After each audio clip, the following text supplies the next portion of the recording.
So, hello everybody, and this is a brand spanking new presentation. You are the first people that I have the pleasure of showing it to. Getting people to quote unquote get it in just 45 minutes. What would you show if you had the opportunity? The promise and perils of data visualization. Hold on one second. I just need to get something else queued up. Here we go. And I mentioned this is my first time doing this. You are, in fact, kind of guinea pigs today, and I hope that is okay with you. Just need to make one more adjustment. I got some new fancy toys I'm playing with, you'll see in a moment, and just need to make sure this is working properly. When you're saying what fancy toys, you know, stuff like this, I can say, hey, I think this is important. So very briefly, I'm the founder principal of Data Revelations. I was Tableau's inaugural Iron Viz champion. It was a ridiculously long time ago. I am a Tableau Visionary Hall of Famer, formerly called the Zen Master. My main gig right now is I am a professional chart looker adder. Yes, I get to, people pay me to just look at and critique their charts and dashboards. It's a incredibly cool job. I'm also the author of 2 books, actually one of 3 authors of the Big Book of Dashboards, along with my dear friends and colleagues, Jeffrey Schaefer and Andy Cotgreave. And I'm also the author of The Big Picture, How to Use Data Visualization to Make Better Decisions Faster. And in fact, that's kind of what I'm drawing from in this presentation today. And let me give you a brief history behind this presentation. I did a pilot workshop around the big picture last March, and now a guy who's emerged as a very good friend. His name is Mark Palmer. He serves with me on the board of advisors to the Data Visualization Society. He used to be a senior muckety-muck at Tibco, the folks that make Spotfire. He's now out on his own, has an incredible record as building businesses and as an entrepreneur and a champion of data visualization, data literacy, and just intelligence. I asked him to be in the pilot for this workshop. He said, you know what? You should think about making a 1-hour version of this, an executive version of the workshop. And that eventually morphed into an article. Well, instead of it being a workshop, suppose it were a presentation. And the idea was, if you only have, you finally got the ear. Hold on, I'm going to make like this beseeched look into the camera at this. You finally have the ear of senior management. They're going to give you an opportunity to pitch this to them and to convince them how important it is to invest in data visualization literacy or graphicacy as kind of a first step to data literacy or data fluency. If you had 45 minutes to do that, what would you show them? What would you do to get them to have that come to Jesus moment type of thing? And that led to an article that I wrote for the Data Leadership Collaborative, which you can find at that URL. Don't worry about finding it now, it's easy enough. But this is my first stab at it. Okay, what would I do in that 45 minutes? And this is kind of a meta presentation. I'm asking for feedback on you. Do you think this would work? Here are the type of things I might show.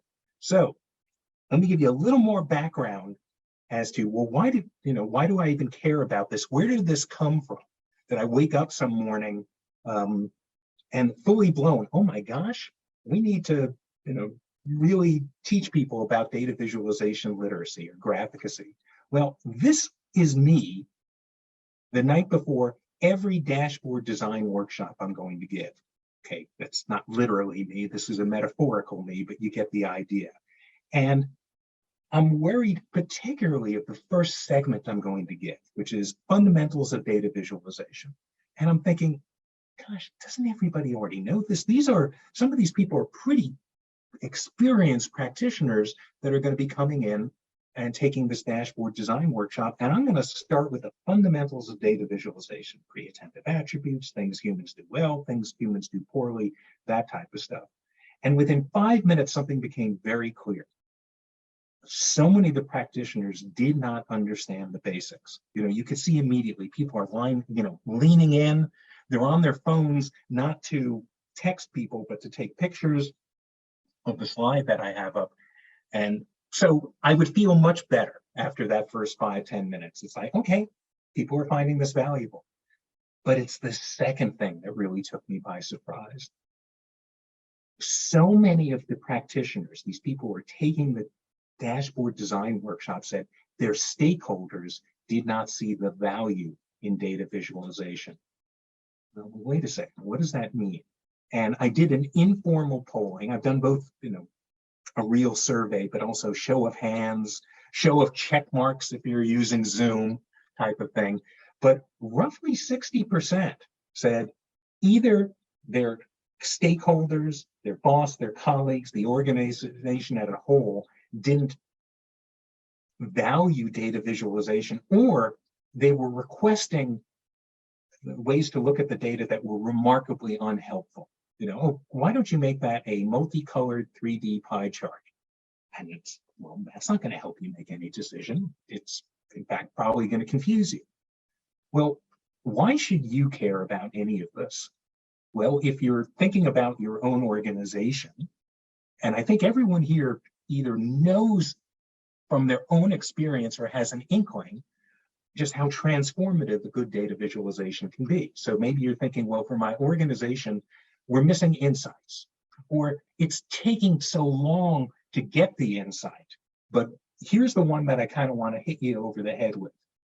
If your organization doesn't value data visualization, they sure as hell aren't going to value you. It's in your best interest to get people to appreciate what it is you do. And for me, I would argue it all starts with data visualization literacy. You need this if you want to do effective data storytelling, data literacy / fluency. We can have, let's debate for 20 minutes whether we should call it data literacy or data fluency. It doesn't matter to me right now. Creating a data culture. Bottom line, if people aren't fluent in reading and using charts and dashboards, none of this matters. Game over. So how do we get people to become fluent in this stuff? Well, first of all, let me not mislead you, and certainly not intentionally mislead you.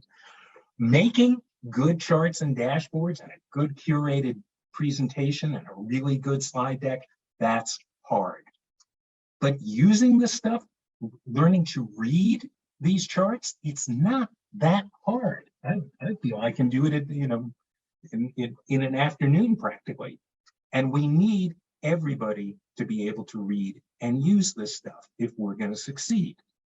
Well, maybe a week or two ago, I had a little epiphany about this whole presentation. Instead of, people are going to hire me to come in to give a presentation to senior management to get them really excited about this stuff.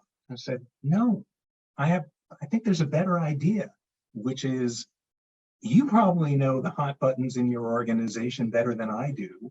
Let's make this presentation together.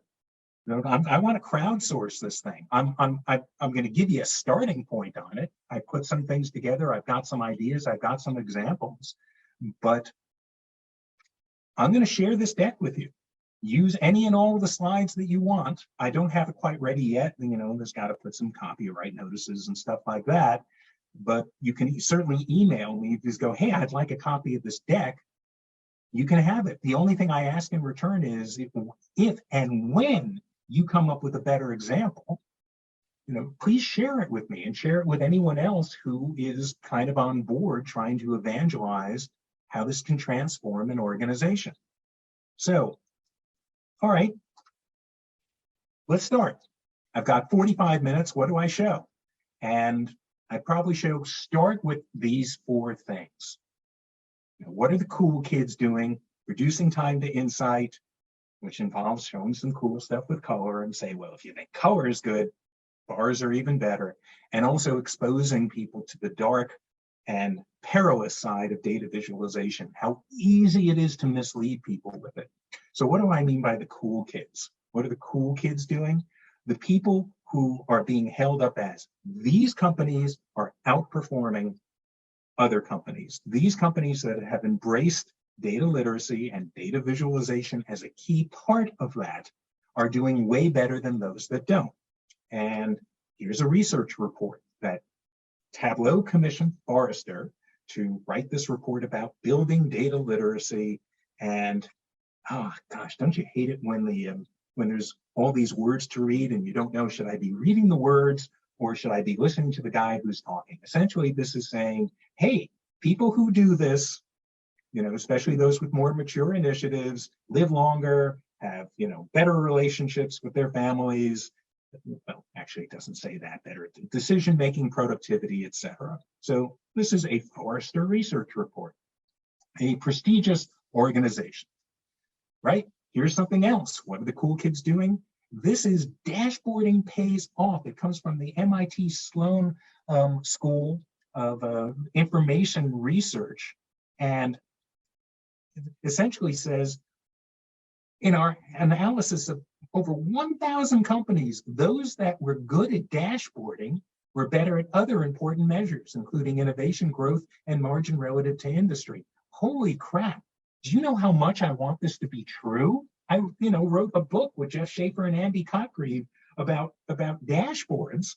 I want some respected source to say, hey, if you're good at dashboarding, your company's going to do better. Well, how do we get good at dashboarding? Hey, over here, I'll help you. Here's the thing, though. How do we trust these reports? The first one, Tableau commissioned it. Of course, Forrester is going to say things Tableau, wants to hear. And the MIT thing, I'm excited about that. So excited. One of the authors of it, Stephanie Werner, is going to be one of our guests on Chart Chat in January. What's Chart Chat? It's a monthly live stream that I host with Amanda McCulloch and Andy Cotgreave and Jeffrey Schaefer. I'm going to ask her about this. That was just a research briefing, but we'll really dig into the study. All right, so here's what I'm going to ask of you at this point, which is, do you know a better study? I got the Forrester and I got the MIT one, but is there something, oh man, this is the thing that just nails it, credible, proved, 47% better than those that don't do it, that type of thing. Are these the best that are out there? Can we find more, or do we want to replace them? So if you got something, I'd love to hear about it. All right, the next piece is about missing insights and time to insights. And I put this under the umbrella of why just the numbers isn't good enough. And I'm about to share a slide that I know some of you have seen before, but the number of organizations and people that I've seen who just don't buy into data visualization and are saying, look, I don't want to see that. Just give me a spreadsheet. Or I don't think there's anything quite as sad as for a dashboard designer when someone says, can you put a button there that will allow me to export the data Excel so I can just look at it as a spreadsheet? Oh my gosh, people are going to die a little bit inside. But I'll ask people, do you have people like this in your organization? By the way, this is an amalgam or composite of every stakeholder, boss, colleague, whatever that I've run into in the last 16 years who essentially say, you can have my spreadsheet when you pry it from my cold, dead hands. And I've got some examples where, okay, let's look at a spreadsheet and I'm going to ask some reasonable questions. Let's see how long it takes to answer those questions. So here's one, and you'll recognize it as Superstore sales data. And what I've got here is, I've got 4 regions along the top, and I've got 17 different product subcategories. So there are 68 different cells. And I'll say, hey, you love the spreadsheets? Can you tell me quickly what combination of region and product subcategory is the most profitable and what's the least profitable? You do not have to do this right now. But it takes people around, and they're trying to do it fast, trying to show how good they are with spreadsheets, right? And good for them. But by the way, here are the answers. Now, it typically takes people around 20 to 25 seconds, and interestingly, about 20% get it wrong. They so want to get the answer quickly, they're scanning through the numbers. They don't find the lowest one. They don't find the highest one quickly. So it takes 20 seconds and only 80% get it right. Now I can make one adjustment to this visualization. It will still be a spreadsheet, but I can color code the cells. Those of you who know this is a highlight table. It's a heat map that has numbers in it. And now it only takes 3 seconds and everybody gets it right. I can see the dark orange outlier and I can see the dark blue outlier. I can also see a bunch of other things like, binders and accessories are doing really well. Tables in general is doing poorly.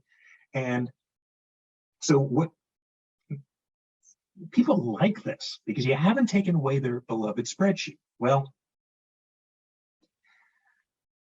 Mark Palmer said, hey, you know what? Think about what that means. You just gave one example, which was essentially takes 20 seconds versus 3 seconds, 80% getting it right versus 100% getting it right. Now multiply this by how many decisions people make and how many people there are, and this really adds up. That's a possible way of doing this. Well, I think at this point you've now got people excited about using color. But color is good, but for accurate comparisons, bars are better. So this is the big leap we're trying to get people to make, is we're about to take them outside of the comfort zone of just a table full of numbers. But we're going to start with the table full of numbers. So this is a fictitious data set. It is showing technical support calls by hour of day and day of week. And we can see there's a big concentration of activity in the middle. Okay, lots of calls here, very few calls there. Reasonable question. On what day of the week do we get the most calls? And on what day of the week do we get the fewest? What hour of the day do we get the most? What hour of the day do we get the fewest? So, well, I would argue I would buttress this highlight table. Highlight table is just a heat map with numbers in it with a marginal histogram. Marginal because it's in the marginal, and histogram for now, let it slide. It's just a bar chart with fat bars. That's not technically what a histogram is, but it's really easy for me to see, oh, okay, there's the biggest, there's the smallest, hey, there's the biggest, there's the smallest. Now, if you get pushback, they're going to say, well, why didn't you just put numbers in? Well, I can put numbers in as totals, but when I do that, I have the same problem that I had with that 68 cell spreadsheet. I have to go sequentially through each number and then try to remember, is this the biggest number? Is this number bigger than that number? Wait, is this the smallest number, etc.? Let's say I color code these things. Well, problem with color coding is because the magnitude of the numbers and the totals is so much larger. Yeah, I can see this is the darkest and this is the lightest, but now everything in the middle gets kind of washed out. Let's say that you even did succeed in this case in coming up with a color coding for the inside of the table and a color coding for the totals. I want to show you that color is good, but it's not great. Let's look at just 10 a.m. and 11 a.m., the totals for it. I can see that 11 a.m. is about twice as big as 10 a.m. How do I know that? Because there's a number in there and the math isn't that hard to do in your head. 1376 is about twice as big. Here's a great test of a data visualization. If you take the numbers out, can people still understand it? I'm going to take the numbers out. I can see that 11 a.m. is darker than 10 a.m. Can I say that it's twice as orangey as 11 a.m. as 10 a.m.? Of course not. I can't do that. No one can look at that and say, yeah, it's a lot more orange. I can't tell you if it's 1.5 times or 4 times as much. Watch what happens with bars. Take the numbers out. Yes, I can see that it's twice as big. All right, this is where you kind of all come in, which when I've got a whole advisory board helping me on this presentation, by the way. And Amanda McCulloch, when I sent her kind of a draft, a draft of the article that appeared now at the Data Leadership Collaborative, and said, what might you add? She said, well, for amazing examples, she suggested getting company-specific examples. Don't show generic stuff. Show some insight using data from your company. Something, whoa, we didn't see that before, but you've kind of alerted us to something pretty noteworthy. Short of that, maybe we come up with some really great hero examples where people can look at it and go, wow, I can see that working in our organization, even though it isn't necessarily around us. All right, so that was what the cool kids are doing. Time to insight. Color is good, but bars are better and get people comfortable outside of just having numbers buttressing everything, but also how dangerous these things can be. And, you know, I think we're doing okay on time. Oh, no, I will show this later. I've got a clip, a segment from a limited series that was shown on Hulu called Dope Sick, about the opioid crises and Purdue Pharma's participation in that.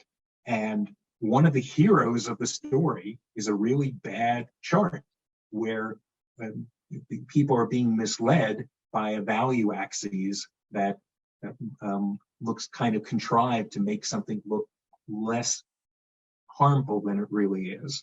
And I'm not quite set up to be able to share the audio for this. So if time permits, we'll look at this afterwards. Don't know if you haven't seen it, it is very good, as is the book it is based on. It's called Dope Sick.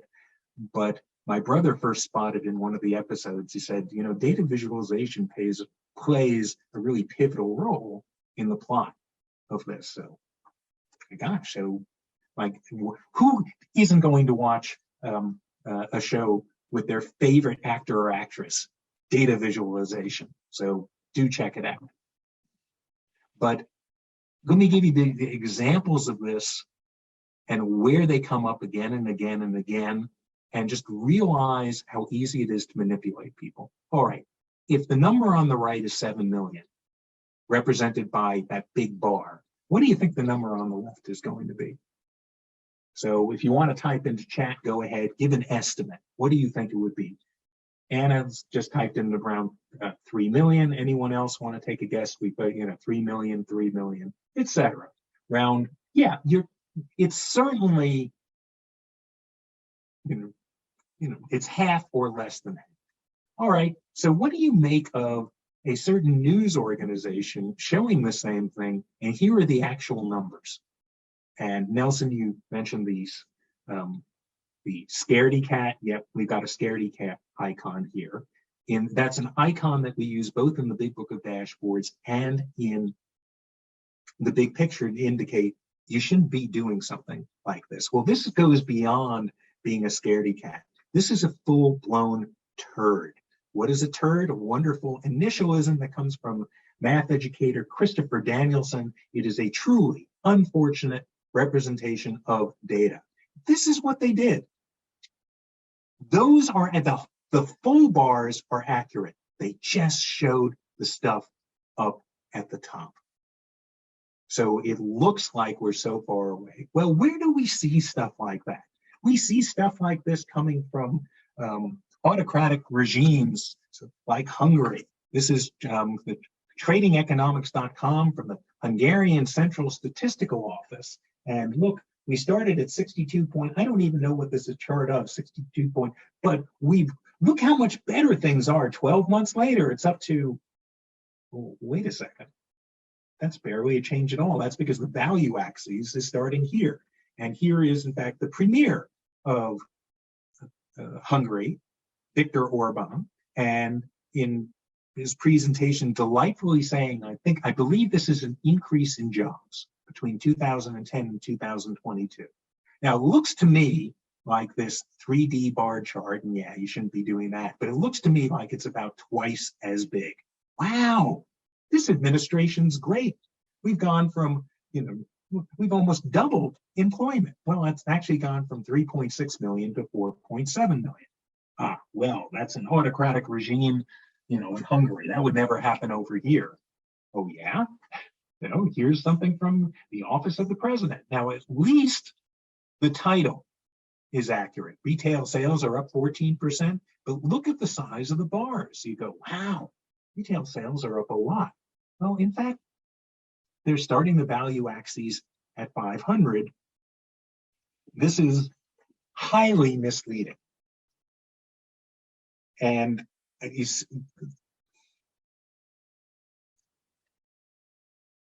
I think you want everyone in the organization to be informed consumers, looking for this stuff, understanding the stuff, and you want them to have the confidence to call BS. Couple of things about this. One is, please make sure before an important chart goes out, somebody proofs that aspect of the chart. Are we misleading? Excel has horrible defaults when you have values that are close to each other with bars.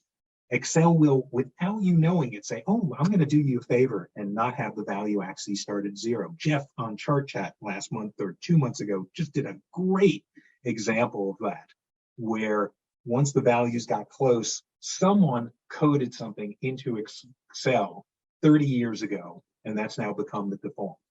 So that's one thing. But the other is just recognize when someone who's pitching to you, someone who's trying to get you to trust them, who wants their business, may be misleading you with this. And everyone in the organization should have that type of BS detector that's there. All right. Don't know if this is, 6 months from now, who knows what of this is still going to be in the presentation? Are we going to add more examples here, take this away, show the Hulu example with its full, the dope sick example? Don't know. But let's say, we've now, hey, we've succeeded with this. And people are, we're in. We're ready to do this. Okay. What do we do now? Well, who's going to help you with this? Well, there are a bunch of organizations, including the one that Nelson runs, that can help you with this. But let me tell you about a few that I know about, a few that I'm going to offer some caveats. But Ben Jones, dataliteracy.com, he used to be head of Tableau Public, and now 100% tool agnostic, and is passionate about getting entire organizations to be data literate. That's what Valerie Logan is doing at the Data Lodge. I have mad respect for both of these people and what they're doing.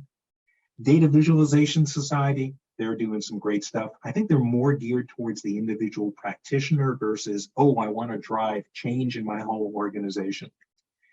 The dataliteracy.org, that is run by Click. And in the past, it was really tool agnostic. I spent some time there, and my hesitation in endorsing this is it really looks like they're trying to funnel you into Click and to buy Click stuff.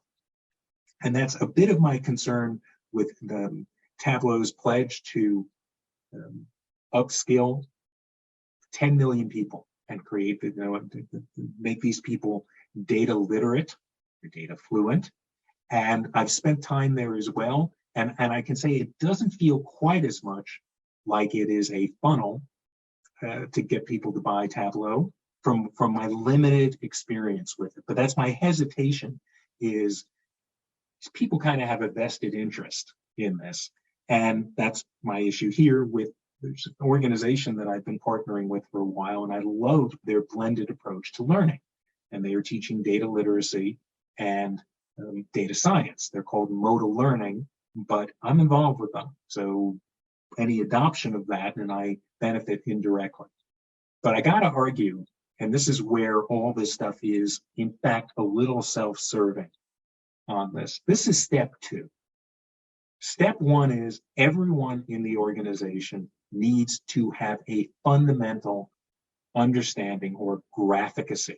It means just being comfortable with the language of charts and graphs and not recoiling or feeling frightened by it, and helping the data non-competent. And that is, in fact, why I wrote this book. So I'm comfortable recommending all these things because, yeah, but you know what? Everyone in the organization is going to need to be able to read charts and graphs. Think about reading books, right? For a second. How many people are going to author a book? Some. How many people need to read a book? Everyone. That's kind of the analogy I have with this. So have a look at it. You can go to datarevelations.com or bigpic.me as the shortcut for that. And you can download a free chapter and see if it's like, hey, this looks interesting. I also only give a handful of public workshops these days. They're mostly private, but I've got one coming up November 30th and December 1st. It's just 2 90-minute segments. It's not this, oh my God, 2 days? You said this was easy to teach people how to be fluent in this. But you can go to bigpic.me/November 2022. And I'd love to continue the discussion. Here is where you can find more. This is where you can find my website. This is where you can follow me on Twitter. This is where you can email